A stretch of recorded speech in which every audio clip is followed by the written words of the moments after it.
Hey guys, Revid's back again. I was struggling on what to cover next because I've pretty much covered everything. My buddy Luke, how you going Luke, on Facebook suggested covering the Canon film productions.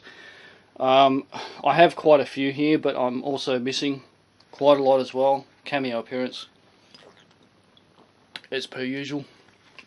Canon specialised in over-the-top action as, you know, the real hero-y films like Bronson, what do you call it, Chuck Norris, that sort of thing.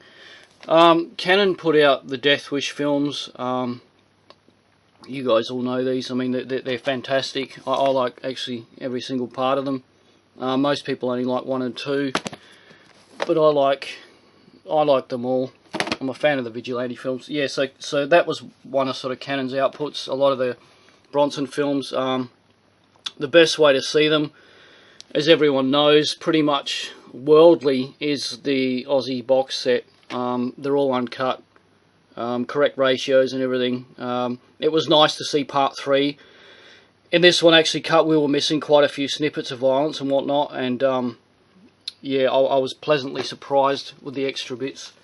More Bronson. Canon also put out The Assassination. I don't even think I've watched this from memory. If I did, I can't remember it. Messenger of Death. That one wasn't too bad. This one was fantastic. 10 to Midnight. There's like a serial killer killing, you know, women all over the city and whatever, and Bronson's got to track him down. Very violent. Very fucking recommended. As I said, Canon delved into a lot of Chuck Norris films, and I'm a massive fan of Chuck Norris. I mean, like I say, these things are cliche. They're way over the top and everything, but I sort of dig this shit, you know. Hellbound I found very, very amusing.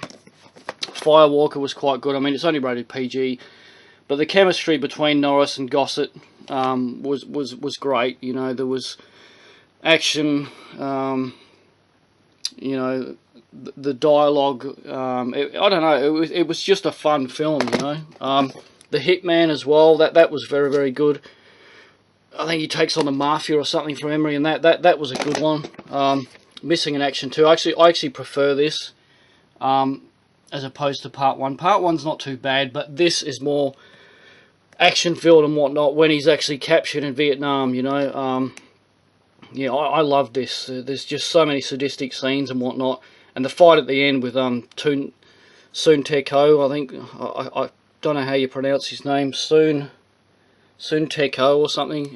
You know what I mean. That fight at the end is great. Invasion USA, certainly not to be missed. This is fucking brilliant. Joseph Zito did it. The guy who did Rosemary's Killer, The Prowler, you guys know it as overseas. Yeah, it's fucking filled with violence, this one. Yeah, I like that a lot. I've watched it a few times. Missing in Action 3.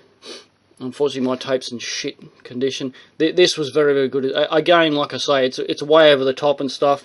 But man, it's Chucky and he kicks ass. He just fucking mows down people all over the place. It's fantastic.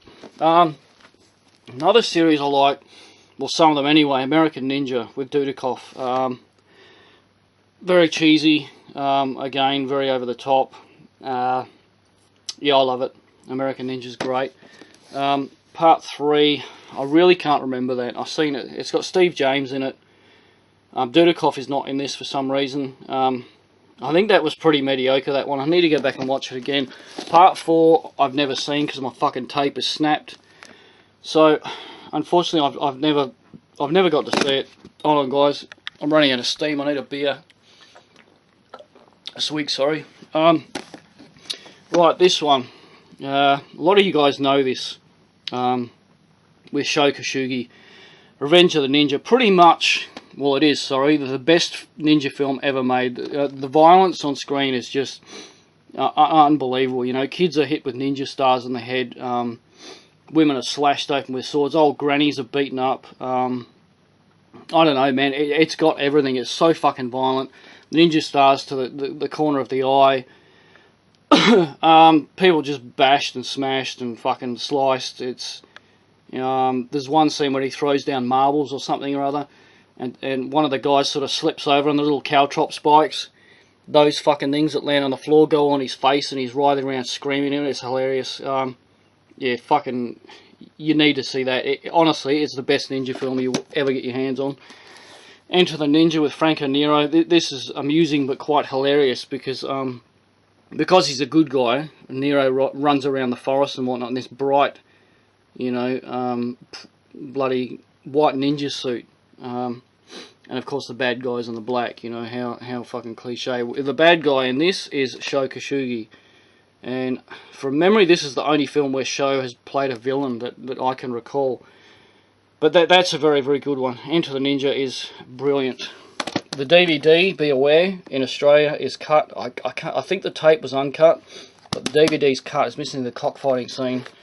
And when I say cockfighting scene, I mean chickens, not penises. Ninja 3, The Domination. This was good.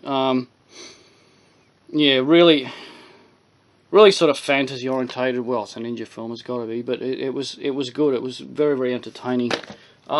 Exterminator 2, this is actually missing a few minutes here. Canon did this as well, obviously.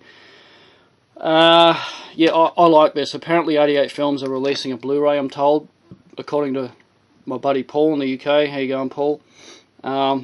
So I have seen the uncut one via a DVD-R, which was a satellite screening, and yeah, there is quite a few snippets all over the place that were trimmed. The Naked Cage, another Canon production, according to the internet. I can't confirm this, but I've never watched it because I know our tape is cut. It's missing stuff. Black Moon Rising, this is great with Tommy Lee Jones. That car there, I don't know what it is. It's just something made for the film, but it's great. I highly recommend Black Moon Rising. Bloodsport, I think we all know Bloodsport. I've watched this over and over again. Again, extremely cliche, like no other film ever. You know, Van Damme doing his usual, you know, like his red brown catch cry. But I love it. I live for this shit. Texas 2, again, this is another Canon output. A lot of people don't like this because of a few scenes, you know, like when Leatherface is fighting Dennis Hopper with the chainsaws and whatnot. A lot of people find it too tacky, too rubbishy, but for me, I love it. Canon also did The Borrower. It's about 87, 88 from memory or something, this film, but this was good. It's like an alien, he rips people's heads off. I can't even remember a lot of the story behind it, but it was really, really good. It was very entertaining. Life Force, full of blood, beautiful boobies, science fiction and vampires. I mean, it doesn't get much better than this. This is phenomenal. If you haven't seen Life Force, you fucking need it. Apparently Canon had something to do with this. Again, I can't confirm. I've never watched that. I need to. The other week I watched this for the first time with Dudikoff and Steve James again, the black guy from Vigilante. This was good. I liked it. It was some of the scenes when the family gets killed in the house and whatnot. It was like, whoa, fuck, you know, it was pretty in your face. Yeah, it's R-rated, so the violence is pretty full on. Very entertaining, very recommended. Canon also did Cobra. I actually didn't know that until tonight. There's no point in bagging on about that because you guys know all about Cobra. Cyborg as well. Yeah, I've watched that many, many times. Again, over the top, silly fucking action. But very recommended. I'm guessing everyone watching this has seen it.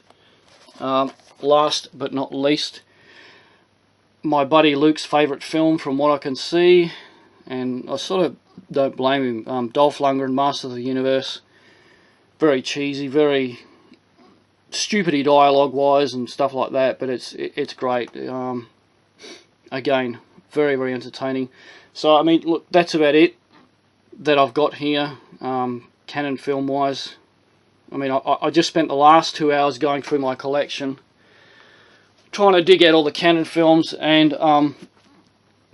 you know, that's about it. That all I could find. But yeah, I mean, they specialised in sort of fucking hero-y, over-the-top actioners, and that's good because a lot of us love that type of film, you know. So that's canon for you. But you know, a few titles here you guys can no doubt seek out if you haven't seen them. And that's about all I can say, my people. I'll see you on the next one. Take care, guys.